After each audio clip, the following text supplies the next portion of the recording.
حرمت علیکم المیتۃ نا کہ مردار چیزیں آپ پر حرام کی گئی ہے نا، مردار.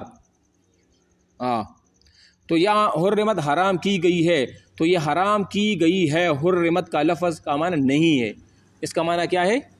نہیں ہے، کہ مطلب یہ جائز نہیں ہے نا، اس طرح نہیں کرنا چاہیے. تو نہیں والا معنی حرمت سے بھی مستفاد وہ ہو رہا ہے. اچھا نہیں اصل میں منع کی ہوئی چیز کی حرمت کو بتلاتی ہے. اچھا نہیں کا تقاضا کیا ہے؟ نہیں کیا بتلاتا ہے ہمیں؟ نہیں ہمیں یہ بتلاتا ہے کہ جب اللہ تعالیٰ نے کسی چیز سے نہیں فرمائی ہو، منع کیا گیا ہو، تو وہ ہمیں کیا بتلاتا ہے کہ یہاں اس چیز میں حرمت پائی جاتی ہے. اس چیز میں کیا پائی جاتی ہے؟ حرمت پائی جاتی ہے، سوائے اس کی کہ اس کے خلاف قرینہ نہ پائی جائے. اب میری بات غور سے سنو. امر کا تقاضا کیا تھا؟ مطلق امر کا تقاضا وجوب تھا. مطلق امر کا تقاضا کیا تھا؟ وجوب تھا. اور مطلق نہیں کا تقاضا کیا ہے؟ مطلق نہیں کا تقاضا کیا ہے؟ وہ ہے حرام ہونا. کیا ہونا؟ حرام ہونا. یعنی جہاں پر ایک چیز سے منع کیا گیا ہونا، اگر آپ سے پوچھے کہ مطلق نہیں کا تقاضا کیا ہے، تو مطلق نہیں کا جو تقاضا ہے وہ ہے یہ کہ وہ چیز حرام ہے. وہ چیز حرام ہے جب تک اس کے خلاف کوئی قرینہ نہ پایا جائے. مثال کے طور پر اللہ تعالیٰ فرماتے ہیں کہ لا تشرکو باللہ، اللہ کے ساتھ شریک نہ کرو. اب میری بات یہاں غور سے سنو. اب اللہ تعالیٰ کے ساتھ شریک بنانا یہ حرام ہے کہ نہیں؟ حرام ہے نا. اب اس نہیں کا تقاضا کیا ہے؟ یہاں نہیں مطلقاً ہے، تو نہیں مطلق کا مطلب یہ ہوا کہ یہاں پر اللہ کے ساتھ شریک کرنا حرام ہے. یا مثال اللہ تعالیٰ فرماتے ہیں لا تقربوا الزنا، زنا کے قریب نہ جاؤ. اب یہاں پر یہ حرام ہے، مطلق نہیں ہے. یا لا تقربوا الصلاۃ وانتم سکارا، نماز کے قریب نہ جاؤ جب تم تو حالت کی نشے کی حالت میں ہو، تو یہ بھی حرام ہے. لیکن کبھی کبھی ایسا ہوتا ہے کہ اس کے خلاف کوئی قرینہ پایا جائے اور وہاں پر اللہ تعالیٰ نے نہیں کیا ہو، لیکن وہ نہیں حرام والی نہیں ہوتی. کبھی کبھی ایک چیز سے اللہ تعالیٰ منع فرماتا ہے وہ احتیاط کے تقاضے کے مطابق، یعنی وہ یا خلاف اولا کی وجہ سے. یا مثال کے طور پر ہم کہتے ہیں نا کہ آپ ادھر نہ ایک کام ہوتا ہے وہ فی ذاتی ہی جائز تو ہوتا ہے، جیسے سد ذرائع میں جو ہم نے پڑھا تھا. کون سی میں؟ سد ذرائع میں، کہ آپ کی گھر کے سامنے آپ کی ایک پلاٹ ہے اور آپ نے اس پلاٹ میں کنواں کود لیا. اب وہ زمین آپ کی ہے، اب وہ جائز ہے کہ آپ وہاں کنواں کودے، آپ وہاں پر کچھ بھی کریں، آپ کر سکتی ہو. لیکن پھر بھی شریعت نے منع کیا ہے اور آپ کو یہ کہا ہے کہ بہتر یہ ہے کہ آپ ادھر کنواں نہ کودے، کیونکہ ہو سکتا ہے کوئی وہاں سے گزرنے والا ہوگا، وہ شخص میں گر جائے گا. بات سمجھ آ رہی ہے؟ ہاں تو دیکھو اب یہاں پر ادھر بھی نہیں ہے، لیکن یہ نہیں حرام نہیں ہے، یہ نہیں حرام نہیں ہے، لیکن بہتر یہ ہے کہ آپ وہ کام وہ نہ کریں. ٹھیک ہے. تو یہ اگر آپ سے پوچھے کہ مطلق نہیں کس کی لیے آتا ہے، تو مطلق نہیں جو ہے نا وہ حرمت کی لیے آتا ہے. ہاں اگر اس کے خلاف کوئی قرینہ پایا جائے تو وہاں پر وہ حرمت ہو سکتا ہے، مکروہ تنزیہی بھی ہو سکتا ہے، خلاف اولا بھی ہو سکتا ہے، اور غیر اخلاقی وغیرہ جو کام اس میں آ جاتے ہیں وہ اسی طرح کے وہ ہو جاتے ہیں. ٹھیک ہے نا.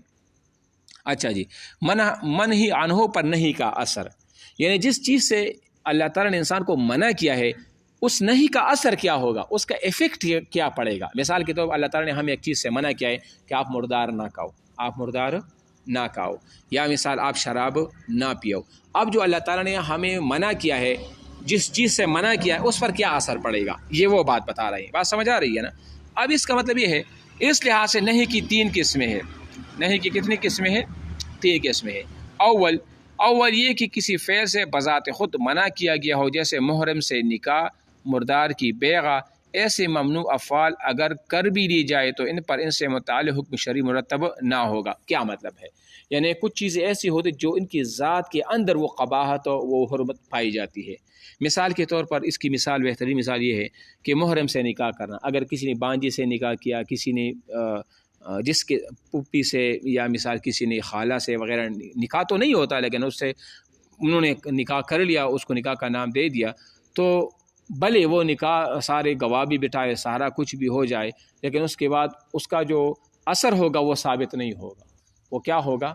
وہ اس کی بیوی نہیں کہلائی جائے گی. یا مثال کے طور پر جیسے مردار کی بیغہ ہے، مردار کی بیغہ ہے، کوئی چیز حرام ہے، وہ مردار ہے اور کسی نے آپ نے بیچ دیا یا آپ نے خرید لیا، تو اس چیز پر آپ کی ملکیت بھی ثابت نہیں ہوتی. آپ نے شراب خرید لیا، اب وہ شراب حرام ہے، اور شراب کیا ہے؟ وہ حرام ہے، تو اب اس کی اوپر آپ کی ملکیت ثابت نہیں ہوگی. بھلے آپ کسی کو کہہ بھی دے کہ یہ کیا ہے، یہ تو میں نے اس کے پیسے دیے وغیرہ، لیکن آپ کو ضائع کرنا پڑے گا. کوئی اس کو ضائع بھی کرے تو آپ ان سے وہ بھی نہیں لے، پیسے بھی نہیں لے سکتے. بات سمجھ آ رہی ہے میری؟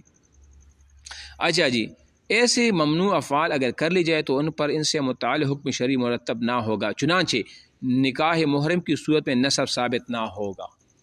ہلو، بات سمجھ آ رہی ہے کہ محرم سے نکاح کوئی کسی نے کر لیا، ہم بستری ہوگی، بچہ پیدا ہو گیا، تو اس کی نسب اس کی طرف نہیں جائے گی. ٹھیک ہے، یہاں پر کیونکہ ایک چیز بذات خود اس کی اندر جو ہے نا وہ قباحت پائی جاتی ہے، تو اس پر وہ حکم شرعی مرتب تو نہیں ہوتا نا. حکم شرعی تو یہ تھا کہ اگر کسی کے ساتھ نکاح ہو جائے اور اولاد پیدا ہو جائے تو اس کی نسب اس باپ کی طرف جاتی ہے نا. حکم شرعی تو یہ ہے کہ اس کے بعد وہ اس کا بچہ کہلائے گا. لیکن ایک چیز جو بذات خود حرمت اس کی ذات کے اندر پائی جاتی ہے تو وہاں پر کیا نہیں ہوتا، اس کو ہم جو ہے نا وہ جائزہ وہ نہیں کہتے. یہ ایک بات ہو گئی. نمبر 2 یہ کہ کسی فعل سے ایسی خارجی وصف کی وجہ سے منع کیا گیا ہو جو اس کے لیے لازم نہیں ہے، جیسے مغصوبہ زمین پر نماز ادا کرنا، نماز جمعہ کی اذان کے وقت تجارت. ایسی صورت میں اگر ان افعال کو کر ہی لیا جائے تو ان کا اصل شرعی تو مرتب ہوگا، البتہ وہ گناہگار ہوگا. البتہ وہ کیا ہوگا؟ گناہگار ہوگا. مثال کے طور پر قرآن مجید میں اللہ تعالیٰ فرماتے وَإِذَا نُودِيَ لِلصَّلَاةِ مِن يَوْمِ الْجُمُعَةِ فَاسْعَوْا إِلَىٰ ذِكْرِ اللَّهِ وَذَرُوا الْبَيْعَ. اب آپ جا رہے ہو نماز کے لیے اور آپ نے رستے میں کیا شروع کر دیا؟ بیع و شراء، لین دین، خریداری شروع کر دی. اور وہ خریداری آپ نے کسی سے گائے لیا یا بھینس لیا، اور اسی گائے بھینس کے چکر میں آپ کی جمعہ کی نماز کیا ہو گئی؟ قضا ہو گئی. اب کیا ہوگا؟ اب اس چیز سے بھی تو اللہ نے منع تو فرمایا ہے، لیکن یہ وہ نہیں کہ دوسری قسم ہے. یہاں پر آپ نے جو بھینس لیا ہے نا یا جو گائے بکری وغیرہ لی ہے اس پر تو آپ کی ملکیت ثابت ہو جائے گی، لیکن ساتھ ساتھ آپ گناہگار بھی ہوں گے. بات سمجھ آ رہی ہے میری کہ نہیں؟ ہلو، بات سمجھ آ رہی ہے نا؟ یہاں پر آپ کیا دیکھو، حکمی شرعی ثابت ہوگا، لیکن ثابت ہونے کے ساتھ ساتھ آپ گناہگار بھی ہوں گے. بات سمجھ آ رہی ہے؟ یا اس کی مثال ایک اور ہے کہ آپ نے کسی سے زمین غصب کر لی. آپ نے کسی سے زمین کیا کر لیا؟ وہ غصب کر لیا. زمین کسی اور کی تھی اور آپ نے زبردستی اس کی زمین لے لی، اور اسی زمین کے اوپر پھر آپ نے کیا کر لیا؟ آپ نمازیں بھی پڑھتے رہے. آپ کیا پڑھتے رہے؟ نمازیں پڑھتے رہے. اب یہاں دو چیزیں، اب یہ دو مسئلے اکثر لوگوں سے آپ نے سنا ہوگا کہ جب ایسا مسئلہ پیش آتا ہے وہ کہتے ہیں آپ کی ایک نماز بھی نہیں ہوئی، کیونکہ آپ تو کسی اور کی زمین کے اوپر آپ نمازیں پڑھ رہی ہو، اور اس طرح یہ تو کسی اور کی آپ نے زور زبردستی یہ زمین لی ہے ان سے. لیکن یہاں پر مسئلہ کچھ اور ہے. یہاں پر مسئلہ کچھ اور ہے. دیکھو، یہاں دو کام الگ الگ ہیں. ایک ہے نماز پڑھنا، اور ایک ہے کسی کی زمین جو ہے نا غصب کرنا، زبردستی لینا. تو وہ تو گناہ کا کام ہے، لیکن آپ کی نماز جو فریضہ ہے وہ ادا ہو جائے گا، لیکن کراہت کے ساتھ ادا ہوگا. کس کے ساتھ ہوگا؟ کراہت کے ساتھ ادا ہوگا. لیکن مطلقاً آپ یہ نہیں کہہ سکتے کہ آپ کے سرے سے نماز ہی نہیں ہوئی. آپ کی نماز ہو گئی ہے، آپ کا فریضہ آپ سے ساقط ہو گیا ہے، حکم شرعی یہاں پر مرتب ہو گیا ہے، لیکن اتنی سی بات ہے کہ آپ کی نماز میں گو نہ گو کیا آئے گا؟ وہ کراہت وہ آ جائے گا. بات سمجھ آ رہی ہے؟ تو یہاں یہ دو بنیادی چیزیں وہ الگ الگ ہوتی ہے. بعض لوگ اس کو کہتے نہیں آپ کی تو نماز ہی نہیں ہوتی، کسی اور کی زمین پر آپ نے مصلی بچھائے ہو، نمازیں پڑھتے ہو. ایسا کدھر ہوتے ہیں؟ لیکن یہ عام لوگوں کی باتیں ہوتی ہیں. ٹھیک ہے نا؟ نمبر 3 یہ کہ کسی فعل سے ایسے خارجی وصف کی وجہ سے منع کیا گیا ہو. دیکھو، خارجی وصف جو بتا رہے ہیں نا، خارجی وصف، وہ پہلے والے میں کیا تھے؟ وہ قباحت اس ذات کے اندر پائی جاتی تھی، اور یہاں پر جس چیز سے منع کیا گیا ہے نا وہ بذات خود بلکہ خارج کوئی اور وصف ہوتا ہے جس کی بنیاد پر اس چیز سے منع کیا گیا ہو. تو یہ تیسری نمبر ہے، یہ کہ کسی فعل سے ایسے خارجی وصف کی وجہ سے منع کیا گیا ہو جو اس کی ذات سے خارج ہوتے ہوئی بھی اس کے لیے لازم ہو.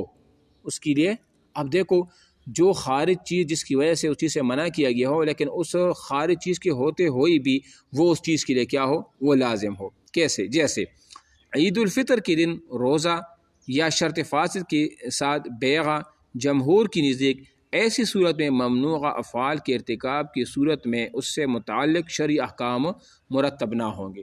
حنفیہ کی نزدیک اس کا اثر مرتب ہوگا، روزہ ہو جائے گا، اور شرط فاسد کے ساتھ بیع پر بھی قبضے کی بات ملکیت وہ ثابت ہو جائے گی. اب میری بات غور سے سنو.